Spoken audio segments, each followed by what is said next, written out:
Damn sloppy. Really damn sloppy. Welcome to WatchMojo, and today we're counting down our picks for the top 10 reasons why Dune will be the best sci-fi movie of the decade. I'm going back to the book and find out going back to the images that came out when I read it. That's wonderful news. For this list, we're looking at the many reasons to get excited about this highly anticipated adaptation, as well as the factors that make it seem poised to become a landmark release for sci-fi cinema. What's your favorite sci-fi epic? Tell us about it in the comments below. Number 10, the story itself. For the uninitiated, we should probably begin with an introduction to Frank Herbert's hugely influential 1965 novel. Dune tells the story of Paul Atreides, a young man and heir to his father's title as Duke, whose family serves as the stewards of a planet called Arrakis. He may also be a messiah of some sort. You inherit too much power. You have proven you can rule yourself. Now you must learn to rule others. In this interstellar feudal society, familial houses like House Atreides vie for power. Let's fight like demons. And there's nothing more powerful than spice or melange, a multi-purpose substance upon which this entire futuristic civilization runs. The only place to get it? Arrakis. But sire, we can't leave all this spice. Damn the spice. Get out of there. Dune is a space epic with few equals in terms of complexity. While Paul's journey is the heart of this story, the thematic ground it covers truly spans the cosmos. One day, the legend will be born. Number 9, an adaptation long in the making. This is not the first Dune adaptation. There are many fans, however, who feel that David Lynch's film and the 2000 miniseries both fall woefully short in their own ways. Damn sloppy. Really damn sloppy. Some believe that no adaptation can do the source material justice. They'll all be turning on one another like rats in a flood. By the time the traitor is fully revealed, the fate of our traitors will already be sealed.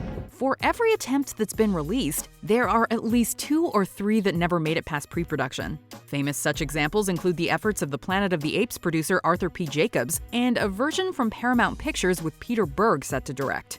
Filmmaker Alejandro Jodorowsky famously planned a 10-hour adaptation that included Orson Welles and Salvador Dali in its cast, with music by Pink Floyd. All that to say, if successful, this film will be the stuff of cinematic legend. Where the fear is gone, only I will remain. Number 8, Denis Villeneuve's track record. So why do we believe that filmmaker Denis Villeneuve can crack the code of this seemingly unfilmable property? Because his filmography reads like a training manual for it. Do you understand that? Me, not you, but me! After producing a number of well-received French-language Canadian films, he broke into the mainstream in 2013 with Prisoners and Enemy. Both of these films, as well as his earlier efforts, showcase his talent for tackling challenging subject matter with grace and nuance. I told you. The latter in particular shows that he's not intimidated by high-concept projects. Most importantly, though, he's since distinguished himself as one of the most capable cerebral sci-fi directors of his generation. So, what happens now? They arrive. Arrival proves he can do subtlety, while Blade Runner 2049 establishes him as exactly the sort of director you want playing in an established sci-fi sandbox. An angel.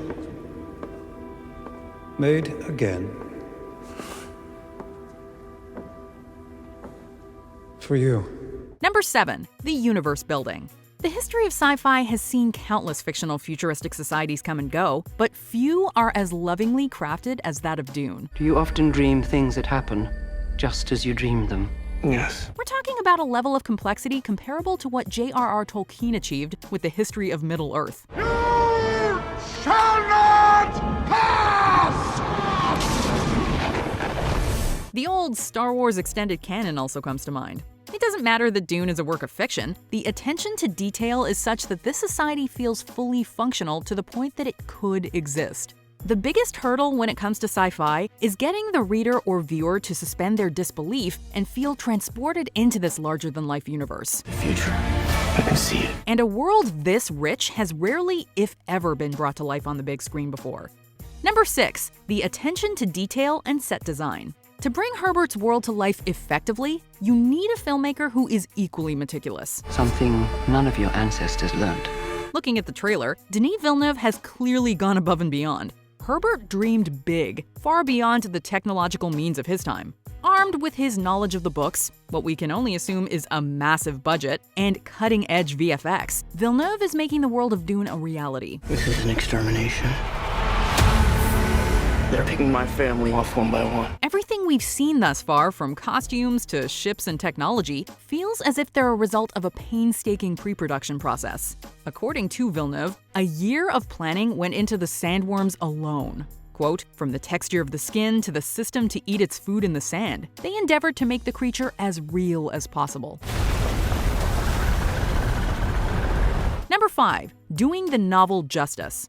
There's something awakening in my mind. I can't control it. In case the previous entry didn't make this clear, Denis Villeneuve has a real passion for Dune. I read all the books of Dune. It's a saga. There are several books, and the world, the complexity, the beauty, the richness of the cultures, the way it was described. He's made no secret of the fact that this has long been his dream project.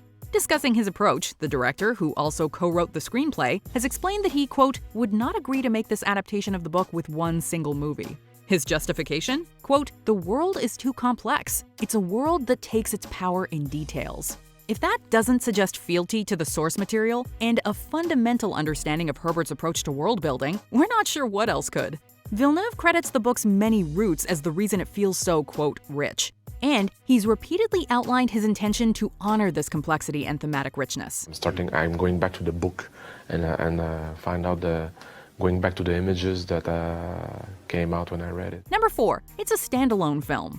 Denis Villeneuve is also working on a Dune spin-off prequel series intended for HBO Max. Given the many failed would-be franchises we've sat through in recent years, this could be seen as cause for concern. The test is simple. Remove your hand from the box, and you die. What's in the box? Pain. As King Arthur, Legend of the Sword, and the Dark Universe taught us the hard way, good standalone films are a prerequisite to starting a cinematic universe. Something doesn't smell right. Thankfully, both Villeneuve and other key players involved in the production, including cinematographer Greg Fraser, seem to subscribe to that philosophy. Villeneuve is only adapting the first half of the novel in order to do the source material justice. Fraser has clarified that it is, quote, "a fully standalone epic film that people will get a lot out of when they see it." Number 3. The incredible ensemble cast. The talent that Denis Villeneuve has managed to assemble for this film is quite frankly astounding. Are you ready? The cast includes Timothée Chalamet, Rebecca Ferguson, Oscar Isaac, Josh Brolin, Stellan Skarsgård, Dave Bautista, Stephen McKinley Henderson, Zendaya, Zhang Chen, David Dastmalchian, Sharon Duncan Brewster, Charlotte Rampling, Jason Momoa, and Javier Bardem. Chalamet and Zendaya may be young, but both have proven themselves multiple times over. Furthermore, the presence of such consistently excellent performers as Ferguson, Isaac, Skarsgård, and Bardem all but guarantees the acting will be top-notch. As for Momoa and Bautista, we can only hope we'll get to see these two heavyweights trade blows. This has Best Ensemble written all over it. Number 2. A relatable but flawed hero. Though he may be surrounded by talented actors, Timothée Chalamet is very much the star of the film. I must not fear.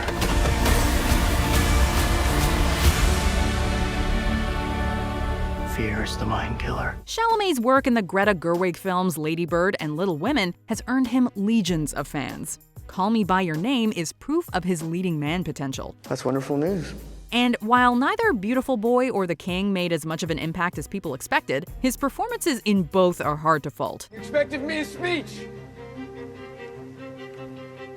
I've only one to give, and it is the same one I'd give were we not standing on the brim of a battlefield. It is the same one I'd give were we to meet in the street by chance. All things considered, we can't think of an actor better suited to play Paul Atreides. Chalamet is capable of coming across as charismatic, youthfully naive, and wise beyond his years as needed. And all three are required for this role. Fans will quickly come to identify with Atreides, even as power threatens to corrupt him. An animal caught in a trap will gnaw off its own leg to escape. What will you do? Before we continue, be sure to subscribe to our channel and ring the bell to get notified about our latest videos. You have the option to be notified for occasional videos or all of them. If you're on your phone, make sure you go into your settings and switch on notifications. Number 1. A balance of cerebral themes and epic spectacle. Sci-fi is an umbrella term for any fiction dealing with futuristic concepts or technology. That encompasses an endless variety of tones, approaches, and subgenres. For Denis Villeneuve, his interest in sci-fi seems to be in its potential to explore high-concept ideas that are also deeply human. That's really Villeneuve's 2016 film Arrival in a nutshell. And the director seems poised to do Herbert's novel proud in terms of Dune's heady themes and far-reaching ideological questions. What questions? Villeneuve seems to have learned from his work on Blade Runner 2049, and will be pairing this with far more spectacular set pieces. From the looks of the trailer, Villeneuve is giving us Christopher Nolan levels of spectacle, ensuring that Dune is a feast for both the mind and the eyes. All of civilization depends on it. Do you agree with our picks? Check out this other recent clip from WatchMojo, and be sure to subscribe and ring the bell to be notified about our latest videos.